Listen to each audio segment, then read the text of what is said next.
Hey guys, आज मैं आपको एक बुद्धिमान हंस की कहानी सुनाने जा रहा हूँ।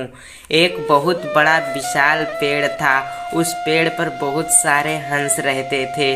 उनमें से एक बहुत सयाना हंस था, बुद्धिमान और बहुत दूरदर्शी। सब उसका आदर करते, ताऊ कहकर बुलाते थे। एक दिन उसने एक नन्ही सी बेल को पेड़ के तने पर बहुत नीचे लिपटते पाया। ताऊ ने दूसरे हंसों को बुलाकर कहा, देखो, इस बेल को नष्ट कर दो। एक दिन यह बेल हम सबको मौत के मुंह में ले जाएगा। एक युवा हंस से हंसते हुए बोला, ताऊ, यह छोटी सी बेल हमें कैसे मौत के मुंह में ले जाएगी? सयाने हंस ने समझाया, आज यह तुम्हें छोटी सी लग रही है। धीरे धीरे यह पेड़ के सारे तने को लपेटा मारकर ऊपर तक आएगी। फिर बेल का तना मोटा होने लगेगा और पेड़ से लिपट जाएगा। ऐसे में पेड़ पर चढ़ने के लिए नीचे से ऊपर तक सीढ़ी बन जाएगी। कोई भी शिकारी सीढ़ी के सहारे चढ़कर हम तक पहुंच जाएगा और हम सभी मारे जाएंगे।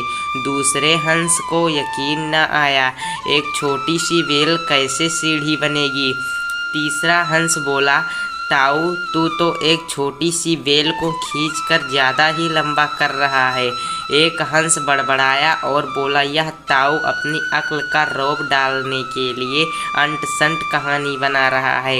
इस प्रकार किसी दूसरे हंस ने ताऊ की बात को गंभीरता से नहीं लिया। इतनी दूर तक देख पाने की उनमें अक्ल ही कहाँ थी।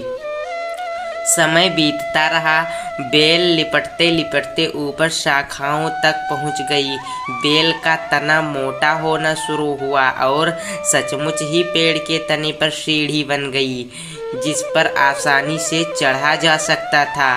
सबको ताऊ की बात की सच्चाई सामने नजर आने लगी, पर अब कुछ नहीं किया जा सकता था, क्योंकि बेल इतनी मजबूत हो गई थी कि उसे नष्ट करना हंसों के बस की बात नहीं थी। एक दिन जब सब हंस दाना चुगने बाहर गए हुए थे, तब एक बहेलिया उधर आ निकला।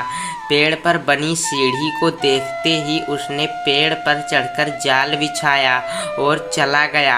अंधेरा होते ही सारे हंस लौट आए और जब पेड़ से उतरे तो बहेलिए के जाल में बुरी तरह फंस गए। जब वह जाल में फंस गए और फड़फड़ाने लगे, तब उन्हें ताऊ की बुद्धिमानी और दूरदर्शिता का पता लगा। सब ताऊ की बात न मानने के लिए लज्जित थे और अपने आप को कोस रहे थे। ताऊ सबसे रुष्ट था और चुप बैठा था। एक हंस ने हिम्मत करके कहा, ताऊ, हम मूर्ख हैं, लेकिन अब हमसे मुंह मत फेरो। दूसरा हंस बोला, इस संकट से निकालने की तरकीब तू ही हमें बता सकता है। आगे हम तेरी कोई बात नहीं टालेंगे। सभी हंसों ने हामी भरी। तब ताऊ ने उन्हें बताया, मेरी बात ध्यान से सुनो।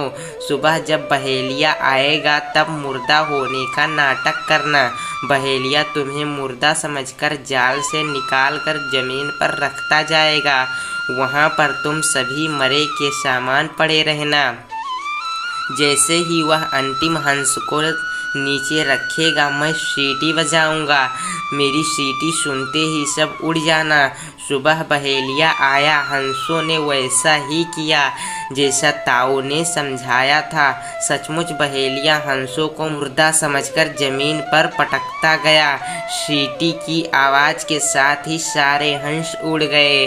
बहेलिया चुपचाप होकर देखता रह गया।